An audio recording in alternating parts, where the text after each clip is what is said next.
નમસ્કાર વિદ્યાર્થી મિત્રો, સરકારી માધ્યમિક શાળા છાપરા, તાલુકો મહેમદાવાદ, જિલ્લો ખેડા, પ્રકરણ 1 ભારતનો વારસો, ભાગ 3, તૈયાર કરનાર શિક્ષક શ્રી MM શેખ.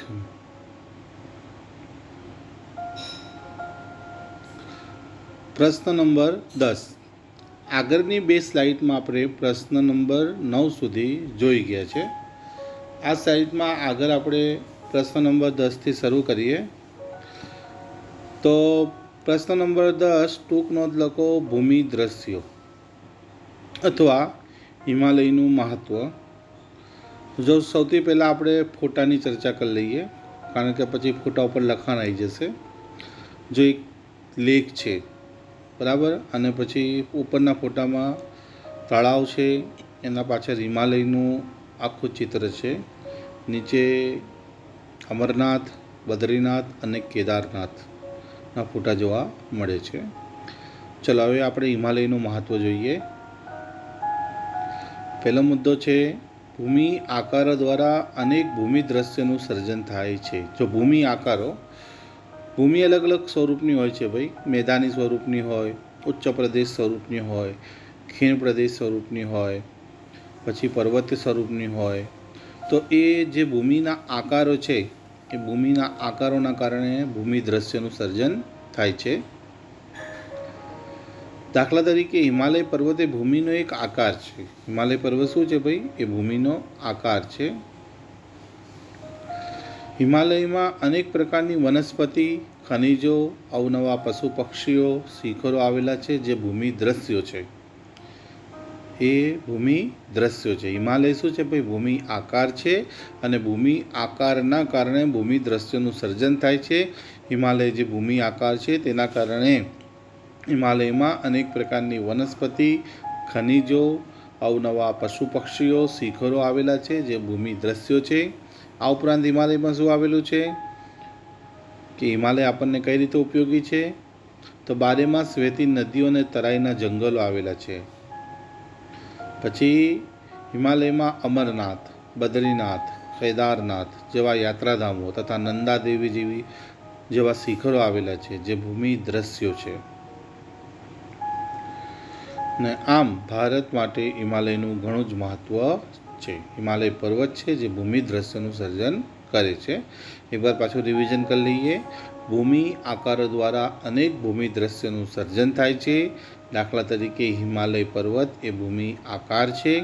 હિમાલયમાં અનેક પ્રકારની વનસ્પતિ, ખનિજો, અવનવા પશુ પક્ષીઓ, શિખરો આવેલા છે, જે ભૂમિ દ્રશ્યો છે.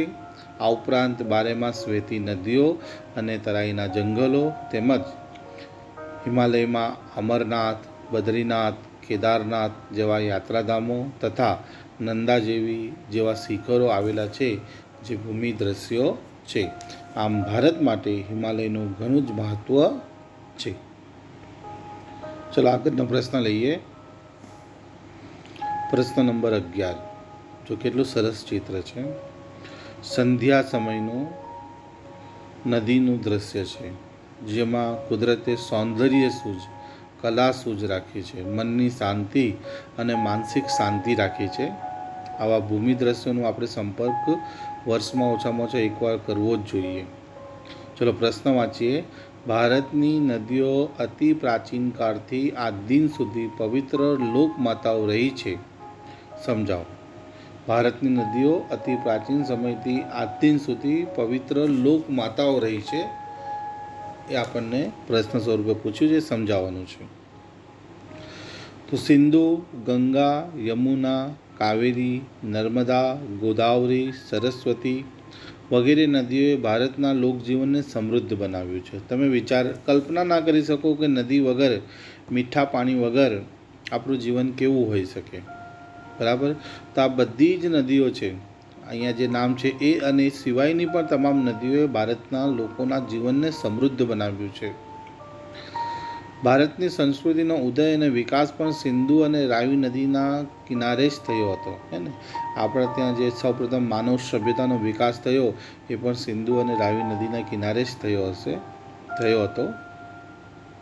પ્રાચીન સમયથી જ માનવીએ પીવા, વપરાશ, સિંચાઈ, વીજળી, ખેતી, જળમાર્ગ જેવી અનેક જરૂરિયાતો માટે નદીઓનો પાણીનો ઉપયોગ કર્યો છે. નદીના પાણીનો જ ઉપયોગ કર્યો છે. સમુદ્રના પાણીથી આપણે ખેતી ના કરી શકીએ અને પી ના શકીએ, હે ને. ખારા જળનો દરિયો ભર્યો, મીઠા જળનો લોટો, તરસનારને તો દરિયાથી એ લોટો લાગે મોટો. કારણ કે દરિયો કામનો નહીં, લોટો કામનો છે. તો નદીઓ એ મીઠા પાણીનો જળસ્ત્રોત છે. એનો આપણે પીવા માટે, ઘર વપરાશ માટે, સિંચાઈ માટે, વીજળી, ખેતી, જળમાર્ગ જેવી અનેક જરૂરિયાતો માટે નદીના પાણીનો આપણે ઉપયોગ કર્યો છે. નદી કિનારાની માટીમાંથી વાસણો, લીપણના મકાનો અને રમકડાં બનાવવામાં આવ્યા હતા. નદી કિનારે જોવા મળતા ઉષા અને સંધ્યા, જો અહીંયા સંધ્યાનો દ્રશ્ય છે ફોટામાં. ઉષા અને સંધ્યાના વિવિધ ભૂમિ દ્રશ્યો માનવીમાં સૌંદર્ય સૂઝ, કલા સૂઝ અને કૌશલ્ય વિકસાવીને ભારતીય પ્રજાજીવનને સુંદર બનાવ્યું છે. બરાબર ભાઈ?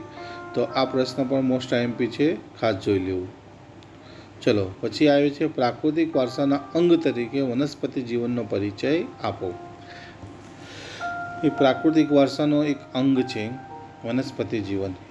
એનું આપણા જીવનમાં કેટલું મહત્ત્વ છે એનું આપણે પરિચય આપવાનો છે. તો 2 ફોટા તમે સમજી ગયા હશો. પહેલા ફોટામાં વડ સાવિત્રીનો વ્રત છે, હે ને, જે બહેનો છે વડની પૂજા કરી રહ્યા છે, અને બીજા પૂજામાં તુલસીના છોડની પૂજા કરતા બહેન જોવા મળે છે.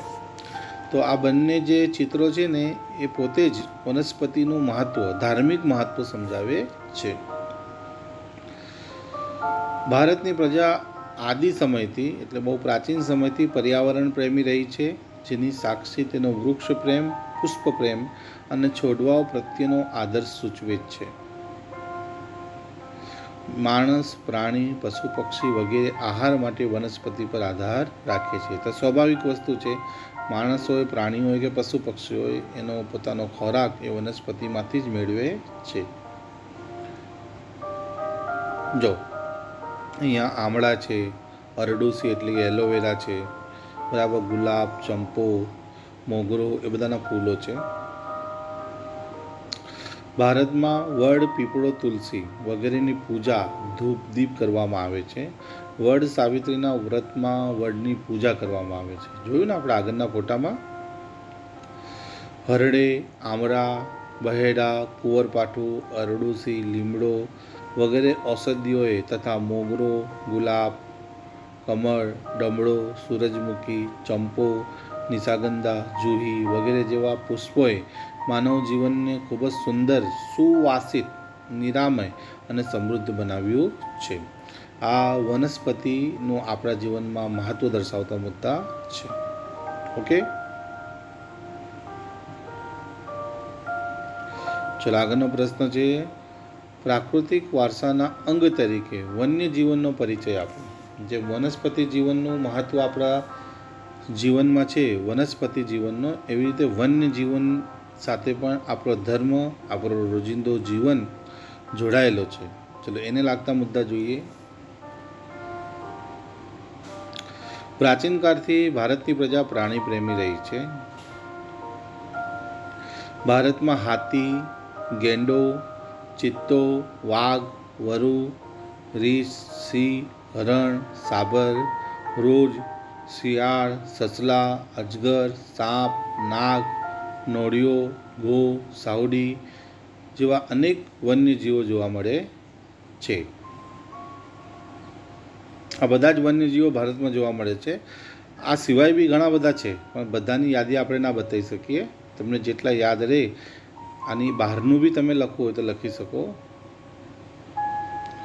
વિશ્વમાં એશિયાઈ સિંહો માત્ર ગુજરાતના ગીરના જંગલોમાં જોવા મળે છે. એશિયાઈ સિંહ એ ગુજરાતના ગીરના જંગલમાં જ જોવા મળે છે.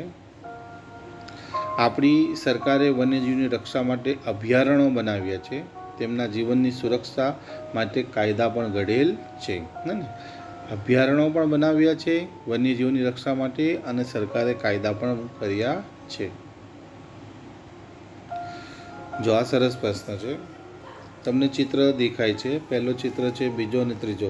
બીજા ચિત્રમાં તો શંકર ભગવાન છે, જેમનું વાહન છે, હે ને, બળદ, એની બાજુમાં ઊભા છે. અને ત્રીજા ફોટામાં રાષ્ટ્ર મુદ્રા છે, એ રાષ્ટ્ર મુદ્રામાં હાથી નહીં પણ શું છે, 3 સિંહોની આકૃતિ, 4 સિંહોની આકૃતિ છે, બળદ છે ને ઘોડો છે, હે ને. એ 4 સિંહોની આકૃતિ, બળદ અને ઘોડાનું ચિત્ર જોઈ શકો છો, જે પ્રાણી જીવનનું મહત્ત્વ દર્શાવે છે. આપણે આપણા રાષ્ટ્રીય મુદ્રામાં એને સ્થાન આપ્યું છે, બરાબર. હવે આપણે દેવી દેવતાઓના વાહનની વાત કરીએ તો જો તમને ફોટામાં દેખાય છે, પહેલો જ ફોટો છે, એમાં કોણ છે, ઓળખાણ પડે છે?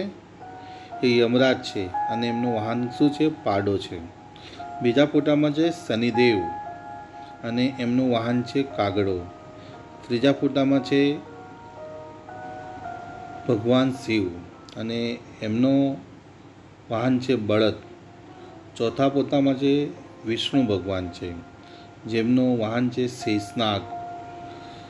પાંચમા ફોટામાં બ્રહ્માજી છે, જેમનું વાહન છે હંસ. છઠ્ઠા ફોટામાં સૂર્ય, હે ને, સૂર્યદેવ છે અને 7 અશ્વો વાળો રથ એ એમનો વાહન છે. હવે 7મો જે ફોટો છે એમાં કાર્તિકેયનું સ્વરૂપ મનાતા એવા ભગવાન અયપ્પા છે, જે સબરીમાલામાં છે ને, દક્ષિણ ભારતના ભગવાન. દક્ષિણ ભારતમાં વધારે એ આ રૂપ પૂજાય છે અને એ વાઘ પર બેઠા છે, એમનું વાહન છે વાઘ, ભગવાન અયપ્પા, બરાબર. એ કાર્તિકેયનું સ્વરૂપ છે. પછી 8મા નંબર પર છે અંબામાં, મા અંબે, બરાબર, અને એમનું વાહન છે સિંહ.